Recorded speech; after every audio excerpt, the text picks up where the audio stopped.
Bismillahirrahmanirrahim. Assalamualaikum warahmatullahi wabarakatuh. Waalaikumsalam. Jumpa lagi dengan saya Cecep Iskandar. Channel kita Gila Bisnis Tanpa Utang. Alhamdulillah hari ini kita ziarah ke makam Syekh Waliullah Muhammad Soleh yang ada di Gunung Santri, Bojonegara, Cilegon. Nah, di sini saya sekarang tidak sendiri, insya Allah didampingi oleh Pak Ustadz Effendi. Pak Ustadz Effendi, insya Allah kita akan berbincang-bincang dengan beliau. Beliau ini asli daerah sini, akan menceritakan bagaimana sejarah wali Allah ini. Karena seperti janji saya, selain bahas bisnis, kita akan bahas sejarah-sejarah Islam agar umat Islam tidak terlupakan oleh sejarah-sejarah Islam. Karena kita bisa terang benderang seperti ini karena syariatnya dari wali Allah kita. Pak Ustadz mau tanya ya ini, coba tolong ceritakan nih bagaimana proses perjalanannya wali Allah ini sampai dia ada di Gunung Santri ini terkenal di Cilegon. Silakan Ustadz. Assalamualaikum warahmatullahi wabarakatuh. Muzab, ya, sedikit dari saya yang bertugas untuk hari ini untuk menceritakan sejarah daripada Syekh Muhammad bin Abdul Rahman. Kenapa beliau ada di Gunung Santri? Jadi kalau saya ini dari kesepuhan orang tua yang terdahulu. Ya. Jadi Syekh Muhammad bin Abdul Rahman itu beliau itu berasal dari Mesir. Mesir ya? Iya, beliau dari Mesir. Perjalanan beliau pertama ke Indonesia singgah di Sunan Ampel. Sunan Ampel. Ya, jadi dalam versi sejarah ada menceritakan Syekh Muhammad Soleh ini salah satu santri daripada santri tunggal daripada Sunan Ampel. Ya, tapi sepengetahuan saya beliau ini sebenarnya sudah seorang guru, udah seorang orang alim, tapi masih punya lagi orang yang lebih alim di antara salah satunya Sunan Ampel. Salah satu wali Allah berarti ya. Sunan Ampel. Jadi beliau menimba sepenuhnya punya Sunan Ampel menurut sejarah. Ya. Jadi setelah cukup menimba ilmunya Sunan Ampel, beliau hijrah silaturahim ke Cirebon, ke Sunan Gunung Santri. Oh, ke Cirebon. Perjalanan beliau. Ya. Sesampainya di Cirebon, beliau bertemu dengan Syekh pada waktu itu beliau menanyakan putranya Sultan Hasanuddin pada Sunan Gunung Santri, menanyakan Maulana Hasanuddin. Pada waktu itu kebetulan Maulana Hasanuddin nggak ada kontak batin dengan bapaknya saya Sunan dan diputuslah beliau Syekh Muhammad bin Abdul Rahman dan Sunan Gunung Jati untuk menyusul keberadaan Maulana Hasanuddin yang ada di Bandung, karena sebagai orang tua beliau khawatir seorang orang tua anaknya. Menurut sejarah perjalanan beliau dari Cirebon, karena belum ada kendaraan seperti sekarang, jadi melalui pesisir laut beliau jalan sampai ke Banten dan ketemulah di atas gunung sini dengan kontak batin di atas gunung Lempuyang.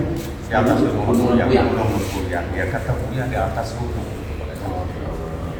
Kalau untuk ukuran sekarang adanya handphone, kalau di atas gunung masih belum tentu. Assalamualaikum. Ya, batinnya sudah connect ya. Batinnya sudah itu dari keputusan Allah Subhanahu Wa Taala ya. Dan ketemu langsung sama Allah di Gunung Lempuyang. Pada waktu itu setelah berbicara dengan Maulana Hasanuddin, setelah ketemu dengan Maulana Hasanuddin, Maulana Hasanuddin bersama dengan Syekh Muhammad Soleh menceritakan bahwa dia nanti ada tantangan adu kesaktian dari Raja Batu. Adu kesaktian pada waktu itu adu kesaktian yang jago. Jadi ada pertarungan gitu ya. Ada tantangan perjanjian Islam. Tantangan perjanjian Islam, kalau seandainya sampai dikalahkan adu kesaktiannya Raja Batu, Raja Sukumun, pada waktu itu beliau akan memegang ajaran Islam. karena masyarakat Banten ini masyarakat aslinya itu masyarakat Baduy, ya Raja Baduy, masyarakat Raja Pucuk. Musyawarah dengan Syekh Muhammad Shalih bin Abdul Rahman kemudian disepakatilah ada kesaktian tersebut, sepakati dengan Syekh Muhammad Shalih dengan Maulana Hasanuddin, dan pada waktu itu karena beliau tahu bahwa Raja Baduy itu luar biasa kesaktiannya, ilmu sihirnya luar biasa, dan Maulana Shalih pun tahu Syekh Muhammad Shalih mendatangkan. Jadi pada waktu itu dengan izin Allah dibantulah Syekh Muhammad Shalih yang turun, yang melawan kesaktian Raja Pucuk pada waktu itu. Adu kesaktian pada waktu itu adu kesaktian ayam jago, dan beliau bilang Syekh Muhammad Shalih bin Abdul Rahman dengan Allah menjadi ayam jagungnya Sultan Maulana. Masya Allah. Jadi begitu ya. Nah, jadi intinya terjadilah pertempuran. Iya, terjadi pertarungan seru, pertarungan hebat, sehingga kemudian ayah daripada Raja Pucuk Umur itu dikalahkan hancur lebur jadi besi Raja Pucuk Umur. Iya, jadi besi. Tapi setelah dikalahkan ayah daripada Raja Pucuk Umur itu, Raja Pucuk Umur ternyata pada waktu itu ingkar terhadap janjinya, beliau akan masuk Islam, tapi beliau kabur, terbang katanya ke Ujung Kulon. Baduy sana ya. Terbang ke Ujung Kulon, dapat ya. Nah, setelah itu kemudian Syekh Muhammad Shalih diminta pulang ke Cirebon untuk kembali dan pada waktu itu Syekh Muhammad Shalih minta kepada Sayyidul Ulama untuk melanjutkan syiar Islamnya di Banten mendampingi putranya Rasulullah. Dan disinilah di tempat inilah di Gunung Santri beliau tinggal setiap harinya sambil bertani seperti biasa, seperti masyarakat biasa, sambil pendekatan ke masyarakat biasa supaya masuk Islam. Ya. Jadi Gunung Santri dulu namanya bukan Gunung Santri, namanya Gunung Kekep. Jadi setelah ditempati saya Gunung Kekep, namanya Gunung Kekep, biasanya Singaraksa. Jadi setelah ditempati saya Muhammad Shalih bin Abdul Rahman, di sini dijadikan tempat penggemblengan masyarakat masuk Islam, jadi penggemblengan santri. Jadi pada zaman beliau itu bedanya kalau zaman beliau mencari dulu orang-orang supaya masuk Islam, ya supaya masuk dari gemblengan di atas ini akidahnya supaya dia benar-benar Islamnya supaya kuat ya. Kalau bedanya dengan zaman sekarang, kalau sekarang ada seorang kiai bikin pondok dan alasan, kalau beliau dengan dari payah dulu, dengan susah payah dulu, dengan kealimannya, kesabarannya, meningkatkan kepada masyarakat masuk Islam. Jadi karena di atas jadi urusan ini kalau dari jauh-jauh menanyakan rumah sakit itu mana pengobatan padahal ini hanya masalah mereka jadi dulu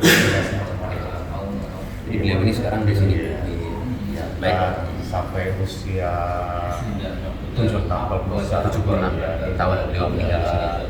Beliau dilepas sama dan ditempatkan di sini. Baik Ustadz, berarti poinnya bahwa bagaimana di Banten ini diislamkan oleh Sultan Hasanuddin bekas Bantuan Wali Allah Syekh Muhammad Shalih. Ya, jadi sungguh luar biasa kalau saya sampaikan tadi bahwa kalau dulu kiai yang mencari santri, kalau sekarang gurunya sudah ada, tinggal santrinya yang datang.